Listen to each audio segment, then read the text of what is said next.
la conjonction d'actions du public et du privé, moi j'aimerais au passage remercier deux structures. Une structure qui est présente par son président aujourd'hui, qui est Pierre Tadevin, c'est la SPIF, la Société de pathologie infectieuse de langue française, et puis Pfizer également, parce que ce sont deux structures qui, l'une privée et l'autre, on va dire, plus publique, permettent justement la tenue de ce genre de manifestations. Et c'est bien de pouvoir alimenter le débat et de faire en sorte de faire des propositions. Et on essaiera de ce colloque de faire le maximum de propositions pour pouvoir ensuite les porter aux politiques. Alors, Dominique Godard, vous qui êtes représentante du collectif interassociatif Avenir et présidente de l'association des sclérodermiques de France, c'est quoi Avenir? Alors, Avenir, c'est un collectif d'associations, 11 associations qui se sont regroupées en 2013, regroupant donc des malades immunodéprimés à risque accru d'infection, leucémiques, hypertension artérielle pulmonaire, sclérodermie, spondylarthrite, maladies cardiaques, maladies rénales et autres, et qui ont décidé de faire, comment dire, d'avoir une action pour faire bouger les choses au niveau de la vaccination parce que, on était tous, concernés par les recommandations vaccinales pour la grippe et le pneumocoque, mais il y avait rien qui bougeait. Donc on a créé ce groupe Avenir, ce qui veut dire action, vaccination, immunodéprimés, réalité. On avait un même constat, un manque d'information, de connaissances sur la vaccination. C'était en 2013, hein, donc ça fait déjà presque 10 ans. Les contre-indications comme la rougeole et le vaccin de fièvre jaune et surtout un calendrier vaccinal inexistant pour ces patients à haut risque d'infection.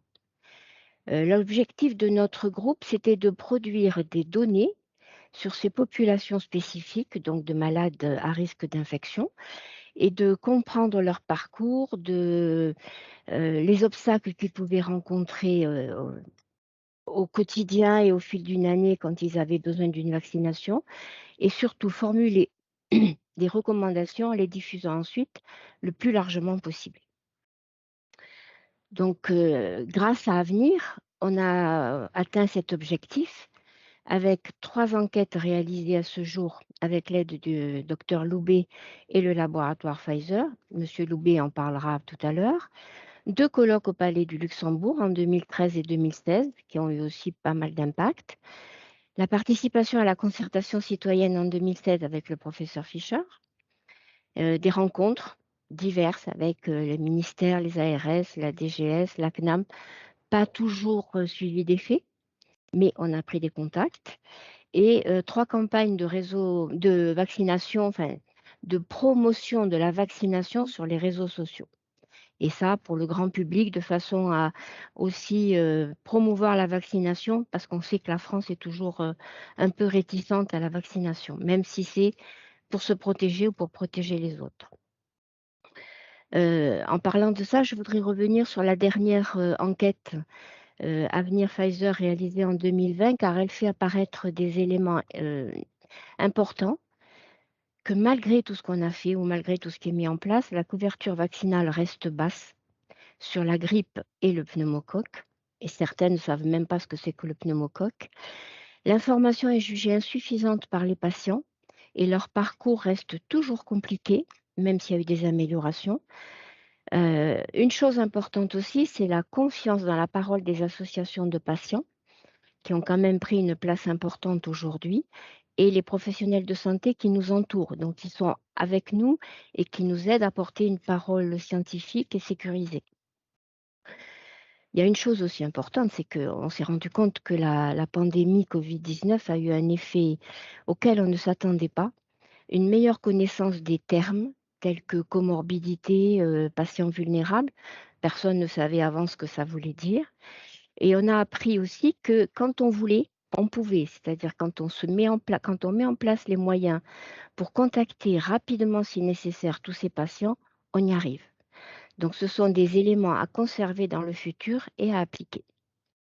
Donc cette pandémie aujourd'hui qui nous touche, mais qui nous fait rebondir sur notre vaccination grippe et pneumocoque, et c'est le but de notre colloque aujourd'hui, c'est de mettre en évidence la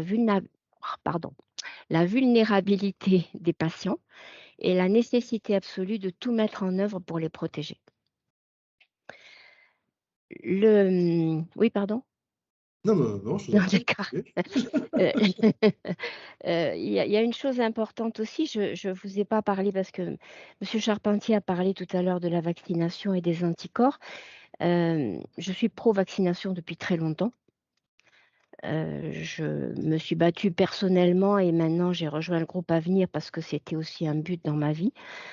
J'ai suivi le parcours vaccinal Covid-19 normal, avec 3 injections en janvier, février et mai.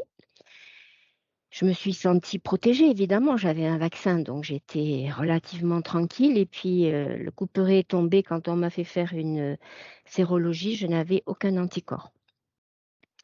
Donc j'ai pu avoir, les anticorps monoclonaux, ce qui a été quand même une bonne chose pour moi, psychologiquement parce qu'on est quand même, vous le vivez tous, on est tous inquiets, on est tous, inquiets des autres, on ne touche plus la main, on est vraiment retiré aujourd'hui, des autres, on vit que chez soi, enfin c'est compliqué et donc ces anticorps m'ont permis de vivre un peu mieux. Malheureusement aujourd'hui, celui que j'avais ne fonctionne plus, j'attends le suivant, ça va venir. Donc je pense que c'est déjà appliqué pour certains, moi je l'aurai prochainement.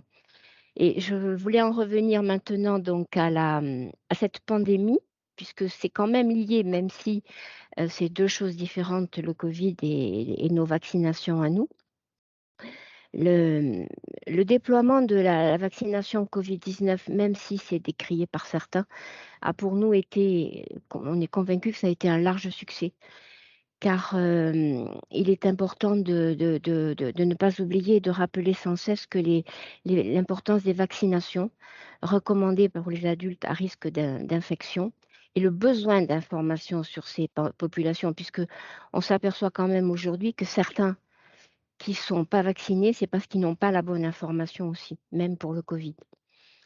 On a aussi constaté une chose importante pendant cette pandémie, c'est que, il y a eu une baisse relativement sensible de ces vaccinations dites traditionnelles, comme la grippe saisonnière, parce que les personnes n'ont pas fait leur rappel, les personnes ont eu peur de faire les 2 en même temps, ça va montrer même cette année, je pense, une forte baisse dans la vaccination contre la grippe.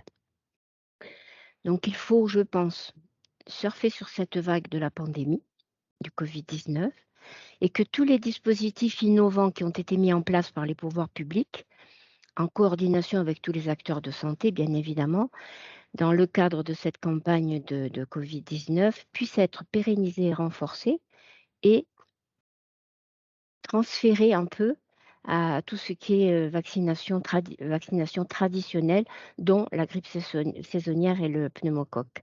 Toutes ces avancées sont majeures pour notre système de soins en général et pour la politique vaccinale en France. Elles sont soutenues de longue date par le groupe Avenir et on va continuer. Merci.